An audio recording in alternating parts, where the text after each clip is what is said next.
Hi hello सर्वांना.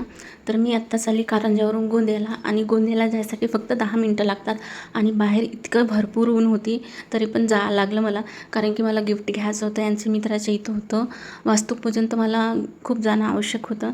तर आम्हाला 10 मिनटं लागले फक्त गोंदियाला जायला. तर इथं जयस्तंभमध्ये गेल्यानंतर भीम जयंतीचे खूप सारे असे बॅनर लागलेले होते आणि महिला बचत गटाचे बॅनर पण फोटो होता.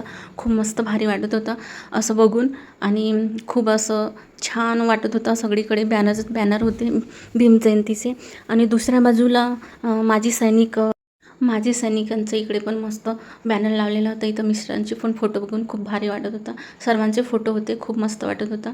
मग तिथून आम्ही निघालो गिफ्ट शॉपमध्ये गेल्यानंतर गौतम बुद्धाची मूर्ती बघत होतो, पण ते पण आवडले नाही. इथं खूप सारे होते पण तेवढं आवडले नाही, कारण की सगळे गौतम बुद्धाची मूर्तीच देणार का असं मग डाऊट वाटला आणि आम्ही दुसरं काही गिफ्ट घेतलं.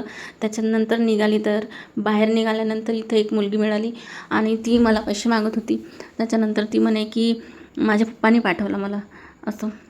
तर असं लहान मुलांना बघा पैसे मागायला पाठवतात, खूप वाईट वाटते. असं तिला विचारलं मी शाळेमध्ये जाते का तू म्हणून, तर ती म्हणे हो. शाळेचं नाव विचारले तर शाळेचं नावसुद्धा सांगत नव्हती. तर खूप असं वाईट वाटते असं पैसे वगैरे मागायला सांगतात. तर एज्युकेशन खूप महत्त्वाचं आहे आणि हे लोक पैसे मागायला शिकवतात. तर खूप वाईट वाटत होतं. मग तिथून आम्ही निघालो. घरी आल्यानंतर मला जायचं होतं, तर मी रेडी झाली. रेडी झाल्यानंतर मग आम्हाला जायचं पण होतं आमगावला जायला. जवळपास अर्धा तास लागतो. इथून 25 किलोमीटर दूर आहे. आणि हा होता आजचा माझा लूक. तर कसं वाटलं तुम्हाला नक्की सांगा. तर मी थोडं रेडी झाल्यानंतर आम्ही निघालो. सायंकाळी 5 वाजता निघालो. तर फोटो वगैरे काढलो आम्ही सगळे मित्र त्यांचे आणि सगळ्यांचे वाईफ वगैरे होतं. खूप चांगलं आणि खूप भारी वाटत होतं. आणि त्यांचं घरांचं व्ह्यू ते इतकं छान वाटत होतं बघा, खूप छान वाटत होतं. छान बनवला होता त्यांनी घर.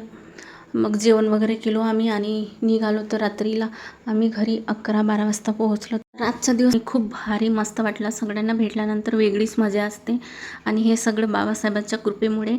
तर चला भेटूया पुढच्या ब्लॉगमध्ये. आणि आजचा व्हिडिओ कसा वाटला तर नक्की कमेंटमध्ये सांगा. Bye bye friend.